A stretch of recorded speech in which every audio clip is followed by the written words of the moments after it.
Buenas noches, hermanos, ¿cómo están? Bendecidos, sanos, ¿ya listos para recibir la palabra? Vamos a seguir con la serie de los personajes del Antiguo Testamento y vamos a ver la vida de Caleb. Si quieren abrir sus Biblias en Deuteronomio capítulo 1, verso 29.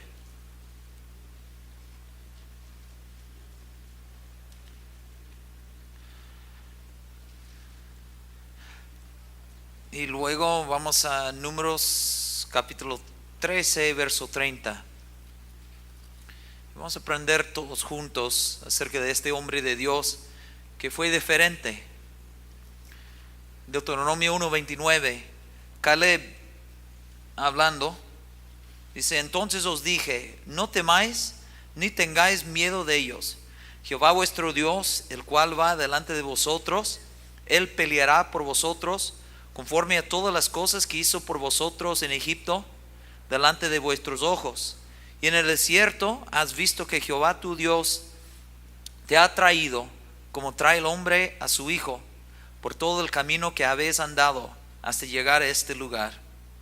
Y aún con esto no creísteis a Jehová vuestro Dios, quien iba delante de vosotros por el camino para reconoceros el lugar donde habéis de acampar, con fuego de noche para mostraros el camino por donde anduvieses, y con nube de día. Se sabe que Caleb fue uno de los 12 espías, ¿sí? Que 12 espías entraron para reconocer la tierra prometida. Y si usted quiere ver en Números 13, ya vamos a regresar al Deuteronomio en un momento, pero nada más que usted vea en Números 13, verso 30. Vamos a ver cómo Caleb era diferente en su fe, en su espíritu, en su perspectiva. Porque él y Josué, ellos trajeron un reporte diferente. Porque los 12 espías vieron la misma cosa. Pero usted sabe que usted puede estar con dos personas y las dos personas pueden ver la misma cosa, pero usted puede preguntarles qué vieron y ellos pueden decir, pues yo vi eso, yo vi aquello. Por ejemplo, imagínense dos niños que viven bajo el mismo techo y tienen los mismos padres, pero un niño ve la vida como un desastre porque dice: mamá, nosotros tenemos apenas 6 meses en esta nueva ciudad, no me gusta, estoy extrañando a mis amigos, no me gusta esta nueva escuela, no me gusta esta nueva casa. Entonces, pero su hermano puede decir: mamá, qué maravilloso es de poder conocer gente nueva, qué lindo es de tener una escuela nueva, de hacer amigos nuevos, y por ser cristianos para poder predicar a esta gente que no conoce a Cristo, porque antes íbamos a una escuela cristiana. O sea, ven la misma cosa, pero uno tiene otra perspectiva que la otra persona. En Números 13, verso 30 dice: entonces Caleb hizo callar al pueblo delante de Moisés y dijo: subamos luego y tomemos posesión de ella, porque más podremos nosotros que ellos. Mas los varones que subieron con él dijeron: no podremos subir contra aquel pueblo, porque es más fuerte que nosotros. Y hablaron mal entre los hijos de Israel de la tierra que habían reconocido, diciendo: la tierra por donde pasamos para reconocerla es tierra que traga a sus moradores. Y todo el pueblo que vimos en medio de ella son hombres de grande estatura. También vimos ahí gigantes, hijos de Anac, raza de los gigantes. Y éramos nosotros a nuestro parecer como langostas, y así les parecíamos a ellos. Los 10 espías estaban diciendo: no podremos, no, ellos nos van a vencer. Josué y Caleb, ellos vieron la misma cosa, pero tenían otra perspectiva. Es como si ellos tuvieran otros lentes, porque ellos eran hombres de fe. Algo que veo de la vida de Caleb, que espero que nosotros podamos ser como él no tenía miedo de ser diferente, no tenía miedo de confrontar la multitud. Porque mire lo que dice en verso 30: Caleb hizo callar al pueblo delante de Moisés. Imagínense. O sea, él dijo: hey, ese es el reporte, eso es lo que yo vi, Dios nos ha dado esta tierra. Y cuando todos ya estaban, todo el pueblo de Israel Algunos teólogos dicen que había como entre 3.5 hasta 5 millones de personas dando vueltas en el desierto. En Números capítulo 14, todos ya estaban en rebeldía, todos querían volverse. Mira lo que dice en Números 14, verso 1. Entonces toda la congregación gritó y dio voces. El pueblo lloró aquella noche. La gente estaba llorando. Y verso 2 dice, se quejaron contra Moisés. La gente estaba quejándose, la gente estaba llorando. Y luego verso 4 de Números 14 dice, y decían el uno al otro, designemos un capitán y volvámonos a Egipto. Todos estaban diciendo, pues vámonos de aquí, ¿qué estamos haciendo aquí? Nosotros estamos mejor antes donde estamos en Egipto. De repente en verso 7, y hablaron a toda la congregación de los hijos de Israel. Vemos que Josué y Caleb de nuevo no tenían miedo de confrontar la multitud. Y yo le pregunto a usted, ¿tiene miedo de ser diferente a usted? Dios nos llama a que nosotros seamos diferentes, ¿sí o no? Porque somos un pueblo, somos un pueblo adquirido por Él, una nación santa. La Biblia dice en 1 de Pedro capítulo 2. Nosotros no debemos seguir la multitud nada más por seguir la masa. Nosotros debemos usar nuestro cerebro. Nosotros debemos desarrollar nuestras convicciones. Imagínense si Josué y Caleb hubiesen seguido a los israelitas nada más. Porque todos quieren volverse a Egipto. Pues, ¿cómo ven? Pues son 5 millones, son 4 millones. Pues vámonos con ellos, porque si nosotros dijéramos algo contrario, nos matarían. No, ellos tenían sus convicciones, tenían el temor de Dios. Ellos querían agradar a Dios más que al hombre. ¿Cuántos quieren agradar a Dios más que al hombre aquí? Nosotros no podemos basar nuestras decisiones por lo que haga la mayoría de la gente. Porque si fuese así, ¿qué estaríamos haciendo aquí adorando a Jesucristo esta noche? Porque la Biblia dice entrad por la puerta estrecha, porque ancha es la puerta, espacioso el camino que lleva a la perdición, y muchos son los que entran por ella. Porque estrecha es la puerta y angosto el camino que lleva a la vida, y pocos son los que la hallan. Si usted quisiera hacer una decisión por seguir la multitud, ¿qué hace aquí? Pero usted tiene sus convicciones. Espero, usted está aquí porque usted cree en el Señor Jesucristo y usted le va a seguir, ¿sí o no? Me acuerdo cuando yo estudié en el Instituto Bíblico en Dallas, Texas. Estamos estudiando y vino un orador, y yo me acuerdo, estaba enseñando cosas rarísimas. Me acuerdo en una sesión él estaba enseñando que Adán volaba. Pero por tener tanto renombre ese pastor en los Estados Unidos, él era súper conocido, y los estudiantes éramos como 950. Cuando él predicaba, la gente, amén, amén, wow, aleluya, qué grande. Y había pocos de nosotros que cuando comíamos después de las enseñanzas, oye, ¿cómo ves el pastor que vino? Pues, no sé, dice cosas raras. Pero los estudiantes, no juzgan, ¿quiénes son ustedes? Ustedes son estudiantes, es un pastor que viaja por todo el mundo. Pero nosotros estamos pensando, no, nosotros no nos sentimos bien, nosotros no vemos dónde está su base bíblica en lo que enseña. Unos años después de eso, él se arrepintió públicamente por haber enseñado cosas rarísimas en el cuerpo de Cristo.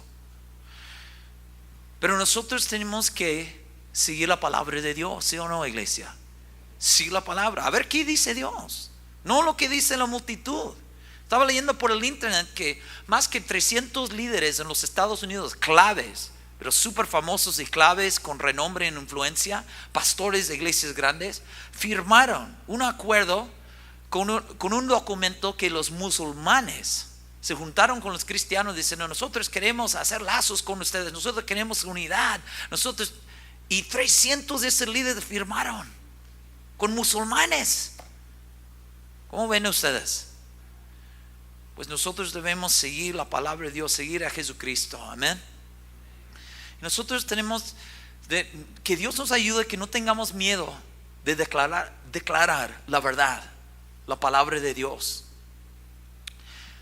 Hay algunos que dicen, ellos piensan que la llenura del Espíritu Santo, nada, es pura emoción. Fui lleno del Espíritu Santo porque sentí eso, aquello. Hermanos, necesitamos la llenura del Espíritu Santo para poder tener de nuevo, para predicar la palabra de Dios.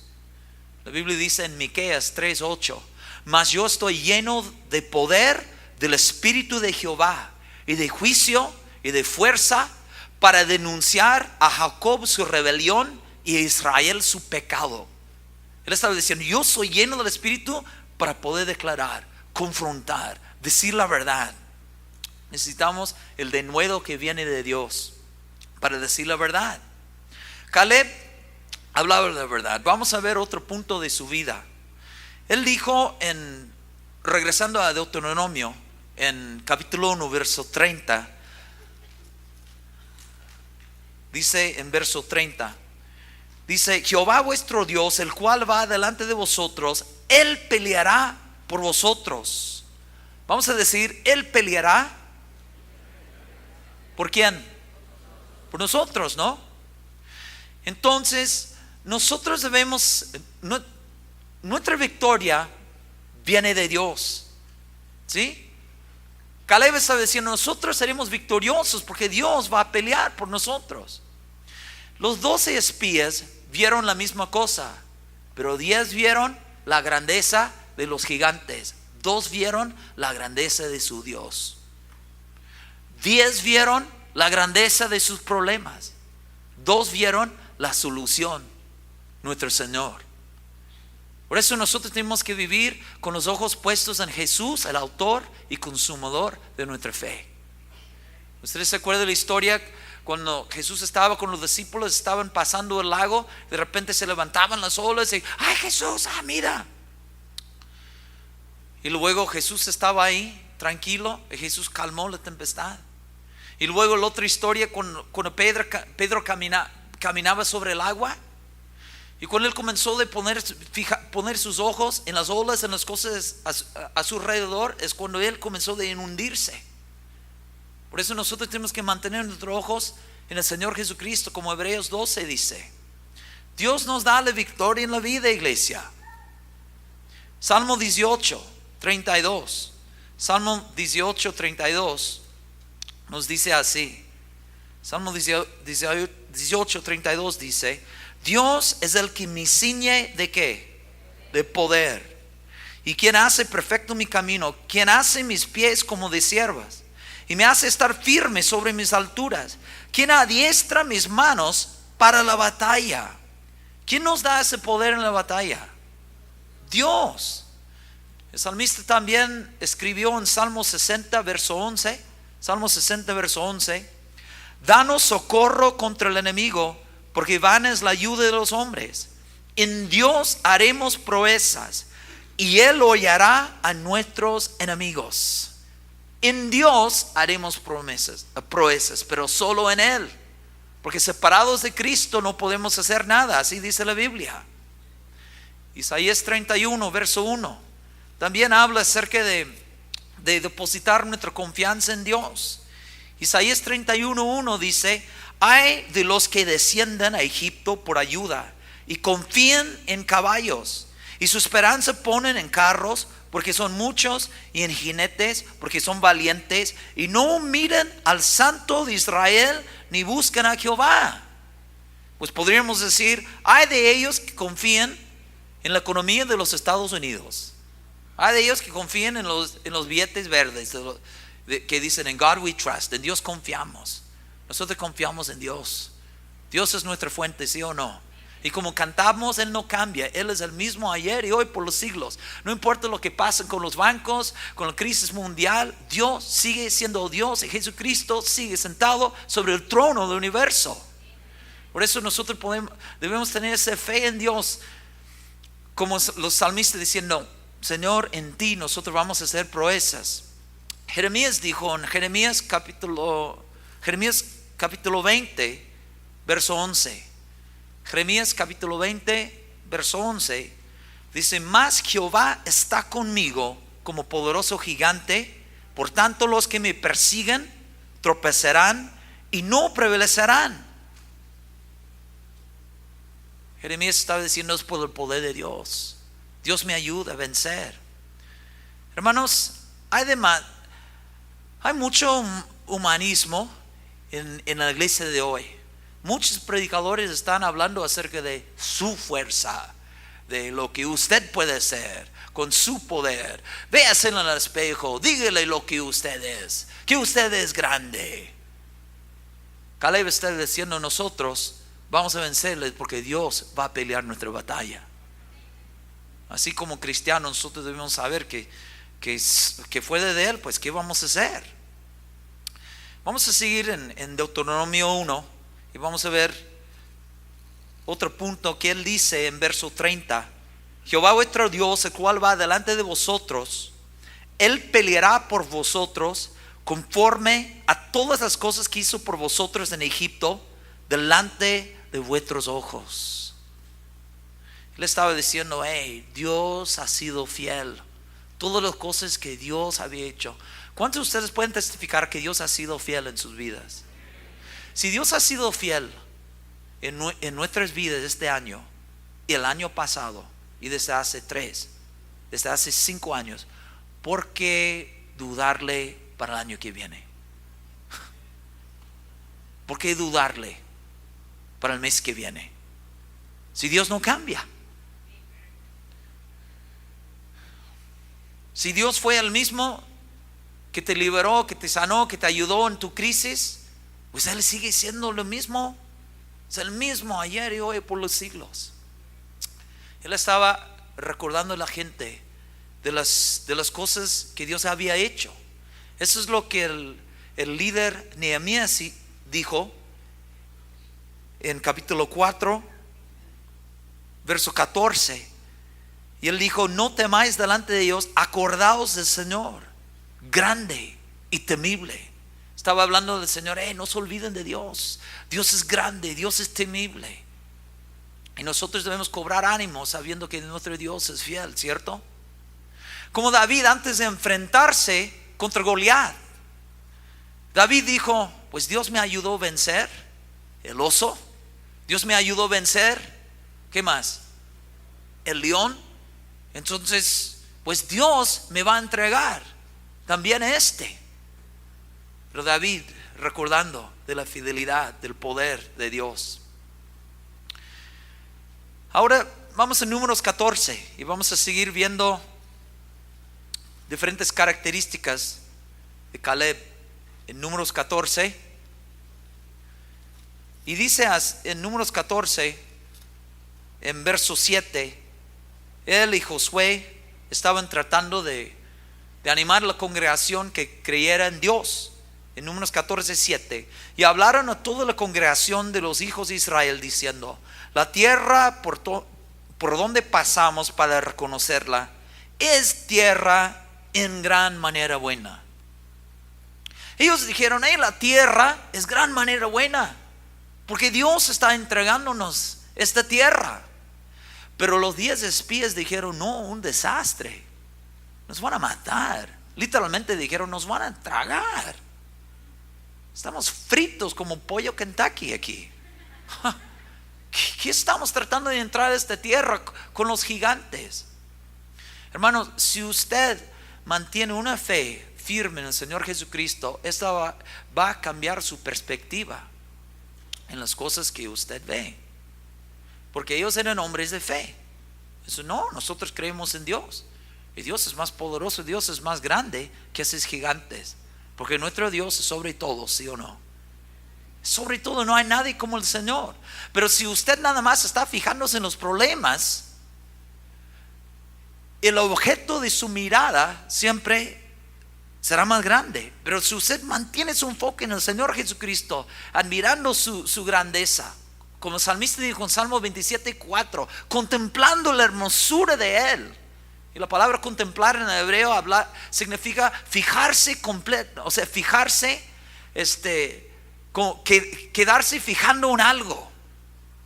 Entonces, si nosotros vivimos tan impresionados por la grandeza de nuestro Dios, pues esas cosas que pueden estorbarnos, nosotros vamos a tener otra perspectiva. Por eso nosotros tenemos que mantener nuestro enfoque en la grandeza de nuestro Dios, en Él. hay que reconocer que donde Dios nos lleva es para nuestro bien, ¿cierto? Ellos habían entendido que era la voluntad de Dios, que Dios estaba entregando. Si Dios le entrega algo, ¿es algo bueno? Yo le pregunto. Porque la Biblia dice que las cosas que vienen de Dios, toda buena dádiva y todo don perfecto desciende de lo alto. Entonces Dios no va a jugar con usted. Jesús dijo, si ustedes siendo malos, ustedes piden los hijos piden a sus padres por algo, no le van a dar un serpiente si piden, yo creo que él dijo en Lucas 11, si pide pide pan. Y Jesús dijo, pues su Padre Celestial aún más. Está en Lucas 11, 13. Entonces Dios no va a jugar con usted. Usted puede confiar en Él. Si usted está en su voluntad, la Biblia dice, en lugares de delicados pastos me hará descansar. Dice, confortará mi alma, me guiará por sendas de ¿qué? Pues nosotros podemos confiar en Dios. La Biblia dice, junto a aguas, ¿de qué clase de aguas? Me pastoreará, aguas de reposo. Entonces Josué y Caleb estaban diciendo no simplemente para sí podemos, pero lo que ellos decían tenían su base, su confianza. La base era su confianza en Dios, diciendo, Dios no nos va a llevar a un lugar que puede ser malo para nosotros, para todo el pueblo de Israel, porque Él nos ama. ¿Cuántos saben que Dios los ama? Dios nos ama. El salmista dijo en Salmos 56, esto sé que Dios está por mí. José lo sabía. A pesar de las acusaciones falsas, cuando fue vendido, cuando fue reprendido, odiado, José en la Biblia, él tenía una confianza en Dios. Y él pudo decir en el final, en Génesis 50, 23, dice, ¿saben qué? En Génesis 50, 23, él dijo algo que demostró su fe. Él dijo, Génesis 50 verso 20, perdón. Vosotros pensasteis mal contra mí, mas Dios lo encaminó a bien para hacer lo que vemos hoy, para mantener en vida a mucho pueblo. Tiene una confianza en Dios, tenía el control todo el tiempo en mi vida. Qué lindo de vivir confiado en Dios, ¿sí o no, hermanos? Ellos dijeron, ¿cómo era la tierra para ellos? Era buena. La voluntad de Dios es buena para usted. Romanos 12, que la voluntad de Dios, ¿qué? Agradable, buena y perfecta. Debemos tener confianza en nuestro Dios, ¿sí o no, hermanos? Dios sabe lo que hace con mi vida. ¿Puede confiar en Él esta noche? La Biblia dice, bienaventurado es usted si usted confía en Dios. Pablo estaba en una tormenta. En Hechos 27, la Biblia dice que ellos pensaban que iban a morirse ahí, porque la Biblia dice que habían perdido toda esperanza de salvarse. Pablo recibe revelación. Un ángel del Señor se le aparece a Pablo diciendo, Pablo, no temas, tú tienes que comparecer ante César. En la tormenta Dios estaba diciendo, tengo el control. En su tormenta Dios tiene el control. Nosotros debemos confiar en Él. Y ellos llegaron a un lugar que se llamaba Malta, y era la voluntad de Dios, porque Dios le dijo, Pablo dijo, es necesario que demos alguna isla. Y ahí Pablo fue usado para sanar a los enfermos en esa isla. Jesucristo fue glorificado. Nosotros debemos confiar en Dios. Donde Él nos lleve es bueno para nosotros. Aunque en el momento usted diga, pero eso no es bueno. Imagínese si Pablo hubiese pensado eso. Cuando ellos llegaron a la isla de Malta, la Biblia dice que hacía frío, estaba lloviendo. Eso no es bueno. Ay, qué frío. Ay, ¿dónde está mi hotel de 5 estrellas? Pero ellos estaban en el plan de Dios. Dios nos lleva a diferentes lugares, tiene diferentes etapas para nuestras vidas, para hacer sus propósitos. A veces podemos decir, pues esto no es bueno. A mí me gustaba donde yo vivía antes. Yo voy a hablar con mi jefe acerca de volver a mi otro trabajo, en el otro puesto.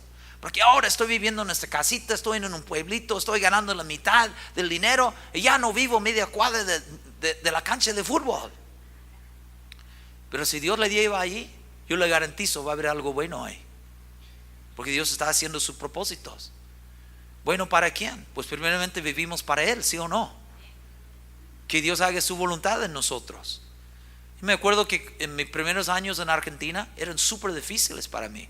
Yo estaba pensando, Dios, ¿tú estás en esto? Ay, qué frío. Ay, esos argentinos no desayunan. Ay, desayunan su mate y sus criollitos. Y yo viniendo de Canadá me acostumbraba a desayunar 4 tiras de tocino y 3 huevos fritos. Eso es un desayuno canadiense con panqueques y yogur. Estaba pensando, me muero de hambre aquí. Qué frío, qué locos. Se celebra la Navidad en 40 grados, ahí todos en sus shorts y sus musculosas. Pero Dios estaba en el asunto. Dios estaba en el asunto, puliendo mi carácter. Cuando la gente me tiraba la bronca, cuando me tenían envidia y cuando muchas cosas no se dieron como yo quería, pero era bueno. Quizás en mi perspectiva carnal no era bueno, pero era bueno porque estaba en su voluntad. Cuando estaba pidiendo, Dios, sácame de aquí, Dios me dijo, tú te quedes aquí. Y es bueno obedecer a Dios, ¿sí o no, hermanos? Y la voluntad de Dios es la mejor para usted, ¿cierto? Entonces nosotros debemos saber, la tierra donde Dios nos lleve es una tierra que, aunque haya gigantes, porque esos gigantes están ahí para hacerle crecer sus problemas, sus obstáculos, para que usted llegue a ser más dependiente de Dios en vez de confiar en su carne. Esos gigantes están ahí para pulir su carácter, para hacerle depender más de Dios en fe, en oración. Dios sabe lo que hace. Y ellos dijeron en Números 14:9, si Jehová se agradare de nosotros, Él nos llevará a esta tierra. Si Jehová se agradare de nosotros. Para mí es muy interesante que ellos dijeron, miren, si ustedes están en serio de entrar a la tierra prometida, número 1, o sea, base 1, nosotros tenemos que agradar a Dios. Si no, no. Hermano, agradar a Dios tiene que ser número 1 para nosotros. Agradar a Él. Si Jehová se agradare de nosotros, a ver si estamos viviendo en una manera agradable, si estamos agradándole. Si Jehová se agradare de nosotros, esa es una buena pregunta. Dios se agrada de nuestras vidas, nuestras actitudes, nuestra manera de vivir, nuestra manera de tratar a nuestros hijos, nuestras esposas. O estamos haciendo cosas en el trabajo, mintiendo, o estamos haciendo cosas que no agradan a Dios. La clave es, nosotros tenemos que vivir para agradar a Dios. Pablo dijo, si agradara el hombre no sería siervo de Cristo. Hermanos, ese tiene que ser clave. Salmo 44, verso 3. Salmo 44, verso 3. El salmista dijo, chéquenlo, Salmo 44, 3. Porque no se apoderaron de la tierra por su espada, ni su brazo los libró,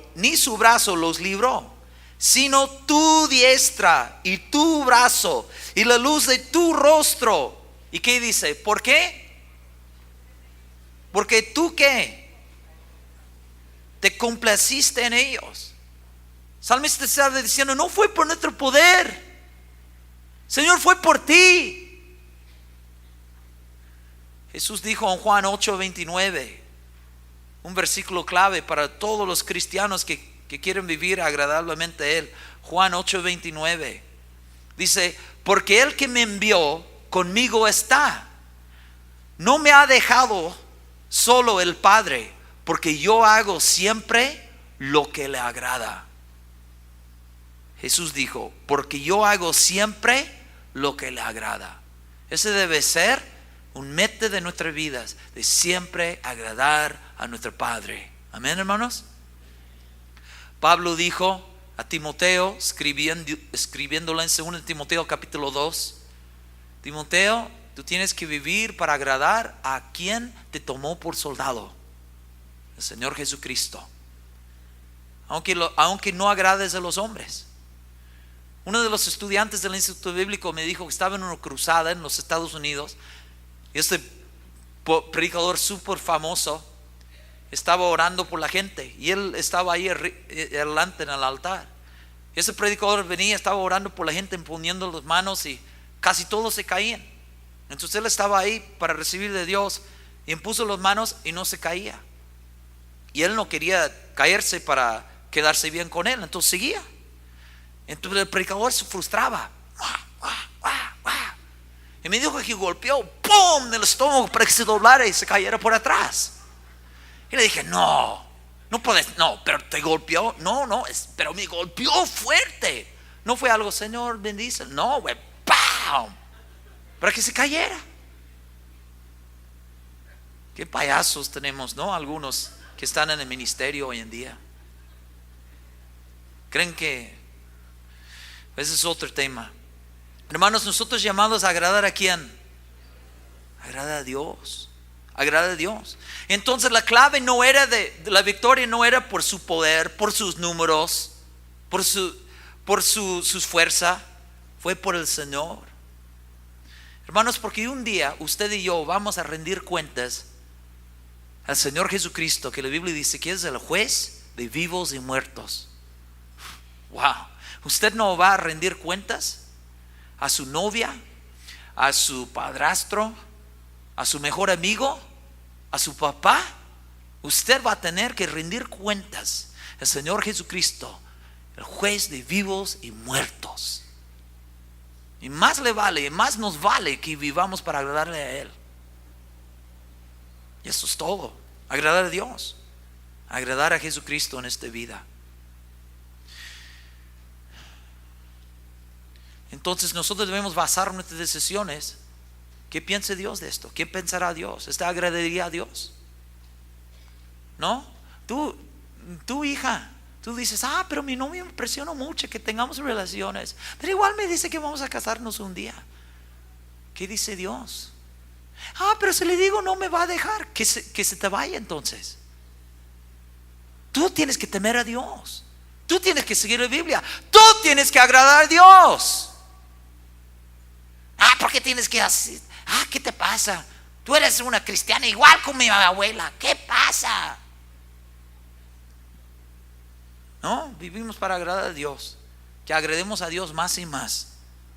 Como 1 Tesalonicenses 4:1 dice, Pablo escribiendo a los hermanos en Tesalónica diciendo, quiero que ustedes crezcan, que ustedes abundan en agradar a Dios más y más. Amén. Él dijo, si Jehová se agradara en nosotros, Él nos llevará. ¿Quién nos llevará? ¿Quién nos llevará, hermano? Dios. Dios. No mi habilidad, no por mi sabiduría, ni siquiera por mi declarar, ni siquiera por mi visualizar. Dios me va a llevar. Si yo, número uno, si Jehová se agradare de mí y de usted, es un resultado. O sea, la heredad que Dios tenga para usted es un resultado simplemente por su fidelidad y por su obedecerle.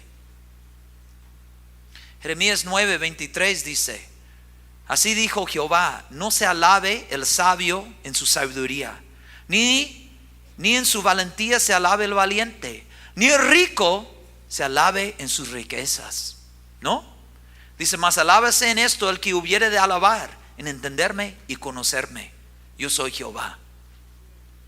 Dios quiere personas que se dependen de Él. Amén. Personas que digan, wow, si tengo algo, si llego a hacer algo, es porque Dios me ha dado la victoria. ¿No? Y vemos muchos cristianos hoy en día que ellos tienen confianza en la carne, como la Biblia dice en Filipenses capítulo 3. Confíen en caballos, se confíen en sí mismo, confíen en sus habilidades. Dios quiere personas que la Biblia dice, no se deleita en la fuerza del caballo, ni se complace en la agilidad del hombre. Se complace Jehová en los que le temen, en los que esperan en su misericordia. Así dice la Biblia.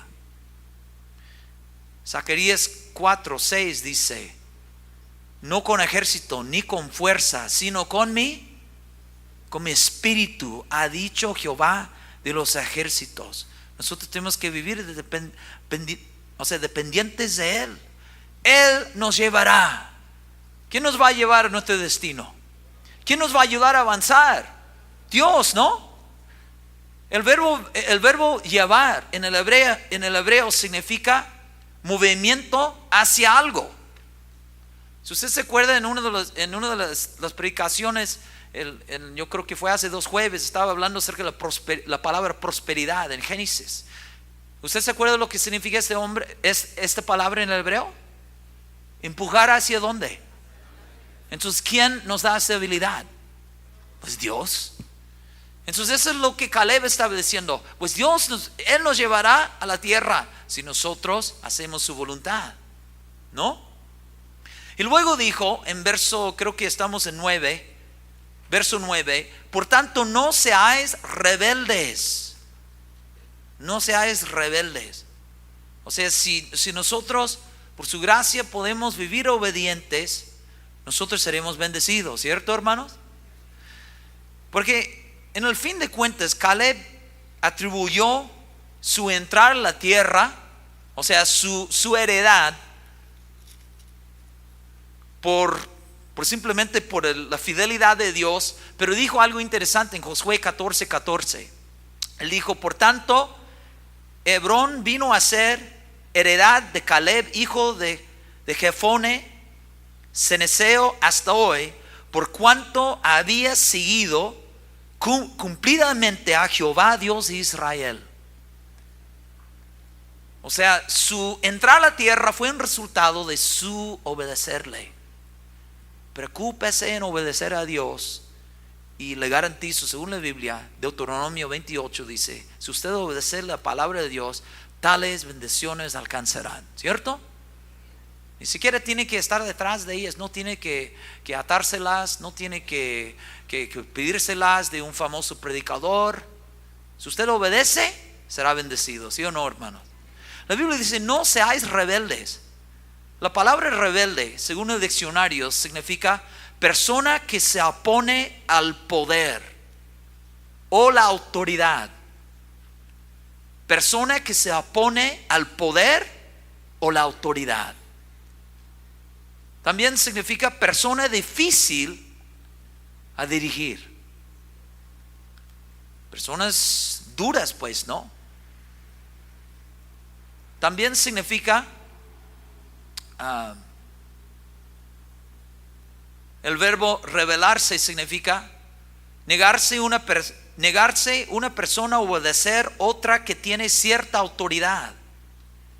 También significa oponer total resistencia a una persona o cosa.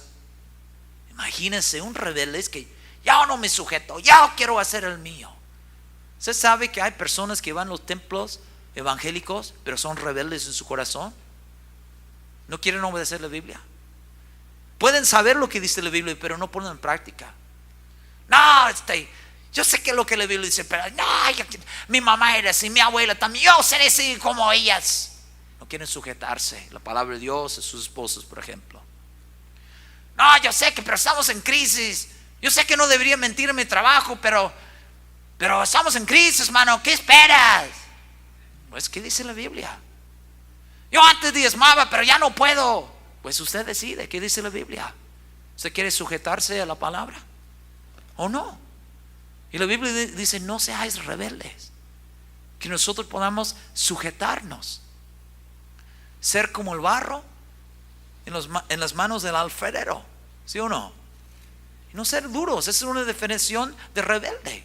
Es una persona difícil de dirigir, ¿no? Como los argentinos dicen: esa persona es durazno. Salmo 37:4: deleítate a sí mismo en Jehová,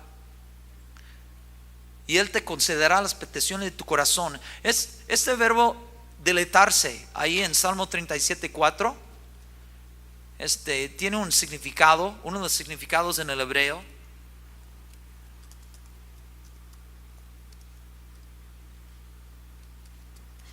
interesante. Salmo 37:4 dice: deleítese a sí mismo en Jehová. Uno de los significados de este verbo en el hebreo significa ser suave, maleable. Pero gente rebelde no es suave, gente dura, insiste en hacer las cosas como quieran. Pero nosotros debemos rendir nuestra voluntad y decir: Señor, ¿qué dices? A veces los hermanos que trabajan como servidores dicen: esta persona que entró, que usted puede sentarse aquí. No, yo voy a sentarme donde quiera. ¿Se puede por favor pagar su celular? No, yo no necesito. A ver si nosotros somos maleables, suaves, no ser rebeldes. Hay gente que quiere hacer su propia cosa. Si usted quiere insistir de hacer lo suyo en la vida, usted va a pagarle ese precio. El hijo pródigo insistía de hacer lo que él quería y ya vivía y comía como un animal, literalmente. Jonás decidió de hacer lo suyo. ¿Y qué tal Jonás? El hotel del ballena. Qué olor rico, ¿no? Tiburones, pajaritos y cualquier cosa en el estómago de ballena. No, usted y yo pagamos. La desobediencia cobra muy caro, hermanos. En el libro de Jueces nosotros vemos que constantemente el pueblo de Dios estaba en rebeldía. Y la Biblia dice, por ejemplo, en Jueces capítulo 6, los madianitas prevalecían sobre los israelitas, en Jueces 6. Y la Biblia dice que ellos vivían en las cuevas. Vivían en las cuevas y también vivían derrotados. ¡Ay, Señor! ¿Cómo el diablo nos ha dado duro? ¿Dónde está el diablo? Ustedes son el diablo en este caso, porque ustedes son rebeldes. Ustedes están haciendo lo malo ante los ojos de Dios. O sea, ustedes son la causa de sus dolores de cabeza. ¿Están entendiendo, hermanos? A veces nosotros estamos en cosas adversas por nuestra desobediencia. Como en Jueces capítulo 2, el pueblo de Dios estaba en un lugar que se llama Boquim, y estaban llorando, y era muy duro. Y Boquim significa los que lloran. Estaban llorando porque Dios dijo: porque ustedes no me hicieron caso, no me obedecen. En fin, hermano, los israelitas nunca fueron vencidos por la fuerza de los enemigos. Ellos fueron vencidos por sus propias rebeldías. Por eso, el peor enemigo que usted puede tener es ¿quién? Uno mismo. 1 Timoteo 4:16. Ten cuidado de ¿quién? De ti mismo. Y luego Caleb dijo, Josué y Caleb en Números 14:9, ellos dijeron: no temáis, porque el temor le detiene a usted que no haga lo que usted debe hacer. ¿No? O sea, nos detiene en obedecer a Dios. Por ejemplo, en Juan 12:42, la Biblia dice: con todo eso, aún de los gobernantes, muchos creyeron en él, pero a causa de los fariseos no lo confesaban, para no ser expulsados de la sinagoga, porque amaban más la gloria de los hombres que la gloria de Dios. Temían los hombres. Ay, porque si nosotros confesamos a Jesús nos van a echar, entonces, pero ellos creyeron. El temor siempre le va a robar. Tengo un amigo que en Argentina, que Dios le dijo un día: yo quiero que tú prediques a tal persona. Y Dios le dijo que predicara a una persona en su escuela. Y tenía temor que esa persona pudiera rechazarle.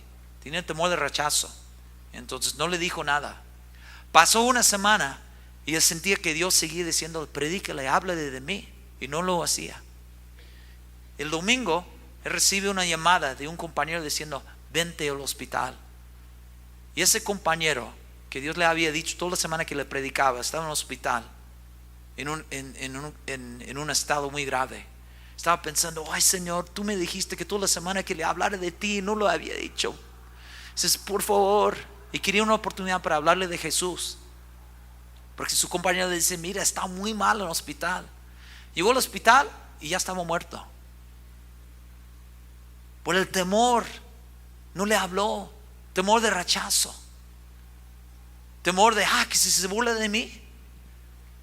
Dios no nos ha dado un espíritu de cobardía. Que Dios nos ayude, que nosotros podamos vencer el temor para hacer la voluntad de Dios. Amén. Otra cosa, hermanos, Números 14:24. Números 14:24. Otro punto de Caleb. Que Dios le dijo que Caleb tenía un espíritu, tenía otro espíritu. Era diferente, pues. Números 14:24. Pero a mi siervo Caleb, por cuanto hubo en él otro espíritu y decidió ir en pos de mí, yo le meteré en la tierra donde entró y su descendencia la tendrán posesión. Dios le dijo, Caleb tiene otro espíritu. Pues otro espíritu comparando con ¿qué otro espíritu? Pues el espíritu de los otros. ¿Y cómo eran ellos? Pues según Números 14, eran rebeldes, incrédulos y querían hacer lo suyo. Pues Dios nos llama que nosotros seamos sumisos, obedientes y llenos de fe en vez de dudas, ¿sí o no? Dios quiere que usted sea diferente, porque si usted no es diferente, ¿cómo podrá marcar la diferencia en su trabajo o en su escuela o en su casa? Donde yo vivo, me dijeron, la mujer que vivía aquí antes, estaba hablando con la vecina que no es cristiana. La mujer que vivía aquí, ella ya no vivía con su esposo. Es decir, ¿cómo? No, vivía con un carpintero, algo así, los últimos años.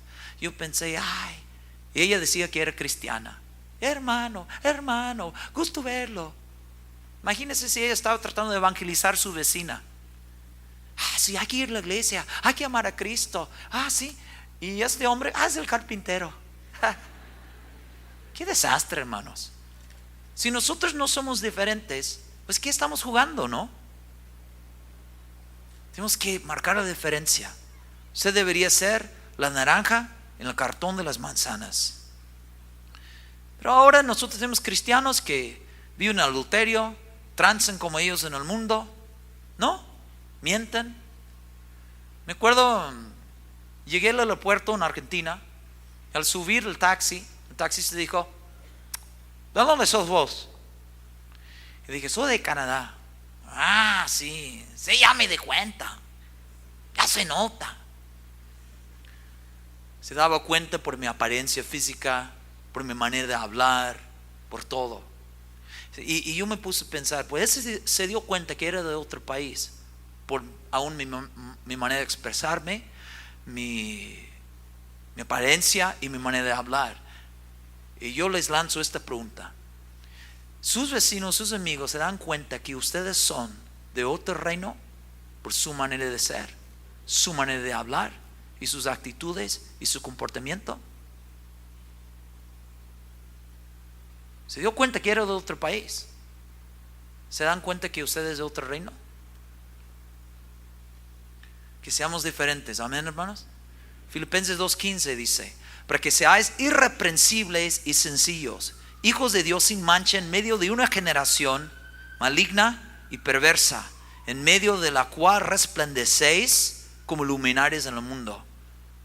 Por eso tenemos que ser separados, tenemos que hacer luz para brillar. Seamos diferentes, amén. Dios le dijo, tiene otro espíritu, y él decidió ir en pos de mí. Caleb tomó su propia decisión. Nunca delegue su decidir o su creer.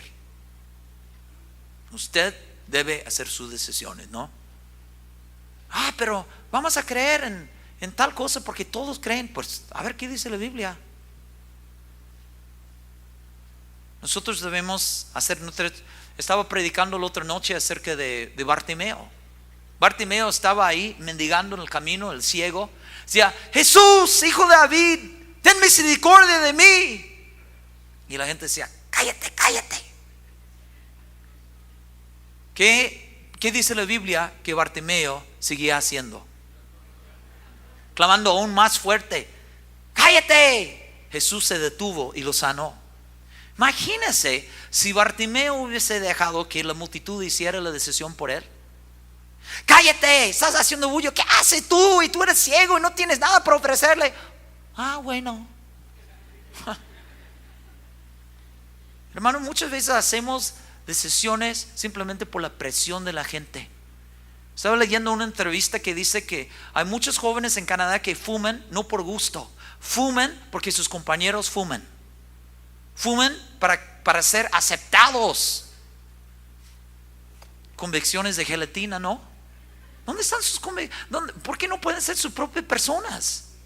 Desarrollar sus convicciones. No, yo no quiero hacerlo. No, yo no quiero fumar, yo no lo quiero. ¿Por qué? ¿No quieres ser parte del grupo? Pues tengo mis decisiones. Hermanos, nosotros tenemos que hacer nuestras decisiones en la vida, ¿sí o no? Nosotros tenemos que decidir.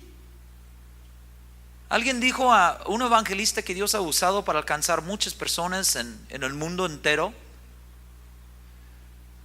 Alguien le dijo cuando él comenzó su carrera ministerial, alguien le dijo: tú no tienes futuro en el predicar. Tú no deberías entrar al ministerio. Y le dijo un maestro, un mentor de él, pero no le hizo caso porque sintió muy fuerte el llamado de Dios. Hizo su decisión, como nosotros debemos hacer nuestras decisiones. Dios dijo: él siguió en pos de mí. En pos, esa palabra en el hebreo significa después. También significa acosar, perseguir. Así siguiendo al Señor Jesucristo, como Eliseo seguía a Elías. Eliseo, quédate aquí. No, yo te seguiré. Quédate aquí en Betel. No, yo te seguiré. Debemos hacer decisiones de calidad, como Ruth diciendo: yo te voy a seguir. Tu Dios será mi Dios, y donde tú te mueres, yo quiero morir. Y esa decisión que hizo Ruth se lo llevó a conocer un hombre importante y llegó a ser parte del linaje del Señor Jesucristo. La otra nuera de su suegra decidió devolverse a la tierra y sus dioses. Sus decisiones determinan su destino. Dios dice: tú decides. Deuteronomio capítulo 30. Pongo delante de ti la vida y la muerte, tú escoges pues. Y Dios dice: pues escoge la vida. Dios quiere que tú escojas lo mejor, que tú le pides sabiduría en tu decidir. Eso es lo que Dios quiere para nosotros. Terminemos, hermano, en Josué 14:10.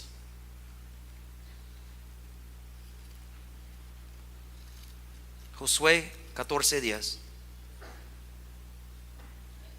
Dice así: ahora bien, Jehová me ha hecho vivir como él dijo, estos 45 años, desde el tiempo que Jehová habló estas palabras a Moisés, cuando Israel andaba por el desierto, y ahora he aquí, bien ruco, de 85 años sin fuerzas. ¿Sí lo que dijo? ¿Cuántos de ustedes conocen al hermano Pablo? El hermano Pablo nos predica. Yo voy a la reunión con el pastor Chuy, a la reunión de pastores en la ciudad. Habrá otras reuniones, pero vamos a esa reunión los viernes. El hermano Pablo nos viene y nos predica todos los viernes. Si ustedes lo vieron predicar con fuego, con ganas, con fervor, con espíritu. Y alguien me dijo que tiene 94 años. Entonces yo le pregunto: ¿qué pretexto tiene usted? Estoy acabada, tengo 39 años. Mis hijitos ya son grandes, estoy acabada. Hermano Pablo, 94 años, todavía con muchos cartuchos, hasta que el Señor se lo lleve. Caleb tenía 85 años. ¿Cuál era su actitud? Él dijo en verso 12: dame pues ahora este monte. ¿Cuántos quieren servir al Señor hasta el final aquí? Pero si usted dice: está acabado, no puedo hacer nada. Si usted vive con esa actitud, así vivirá usted. Pero la Biblia dice: el justo florecerá como la palmera. Y la Biblia dice: aún en la vejez, ¿qué dice? Fructificarán, ¿no dice? Estarán vigorosos y verdes, como el hermano Pablo, todavía con vigor y todavía rindiendo fruto para el reino de Dios. No se vaya de la tierra antes que llegue su tiempo. O como alguien dijo, no te mueras hasta que te mueres. Porque hay muchos que se mueren antes de morirse. Están muertos en sus actitudes. Ellos antes tenían ganas de servir al Señor, pero en su mentalidad, no, ya no puedo hacer nada. Están ahí, estancados. Cuando la Biblia dice que ellos podrían ser fructíferos, sirviendo a Dios. ¿Para qué? Para anunciar que Jehová mi fortaleza es recto. Dios diciendo que en su vejez iban a poder proclamarle. Si usted dice que estoy acabado, no voy a hacer nada. Pero si usted debe abrazar las escrituras. Hermanos, no importa la edad que usted tenga, que no sea un impedimento para llegar a la línea final, como Pablo dijo. Yo he acabado la carrera, yo llegué a la línea final. Pablo no llegó así diciendo, bueno, yo no pude porque tenía fuerzas. El Señor me dio fuerzas, él dijo en 2 Timoteo 4, para que cumpliese la predicación. Abraham tenía 75 años cuando recibió una próxima misión de Dios. Caleb, 85. Dame este monte.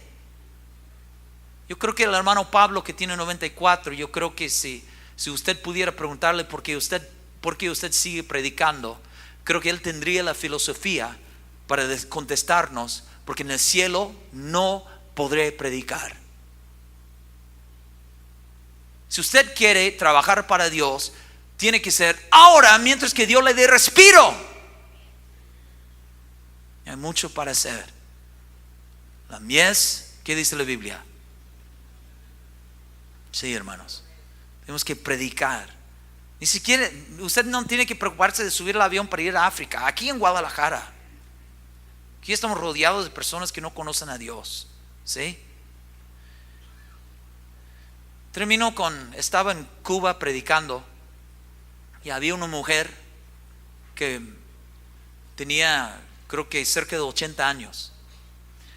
Y yo quería conocerla porque me dijeron era una mujer muy conocida en el país de Cuba, que andaba predicando, y con su edad de tantos años de predicar todavía no cesaba de predicar.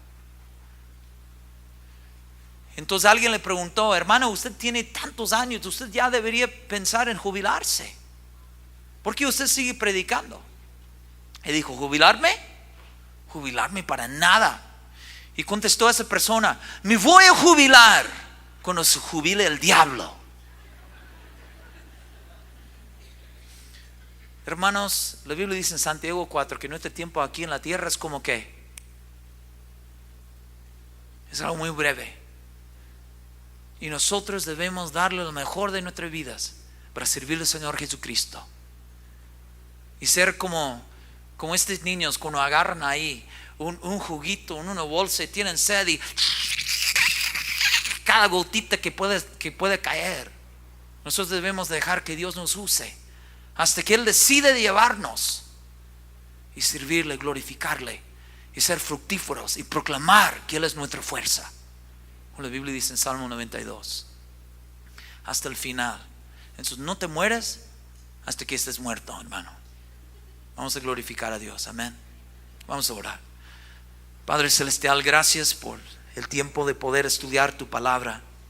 Gracias, Señor, por este hombre de Dios, por Caleb, Señor, que fue un hombre diferente. Señor Jesús, nosotros queremos entregarnos a ti para servirte más, agradarte más. Si tú quieres servirle más y agradarle más y salir de tu rebeldía, las cosas que te impiden, ponte de pie, levanta tus manos a Dios y dile, Señor, ayúdame que yo te sirva como debería. Ayúdame, Señor, que te glorifique en cada momento. Ayúdame que marque la diferencia con tu ayuda. Que yo sea esa naranja en el cartón de las manzanas. Ayúdame, Señor.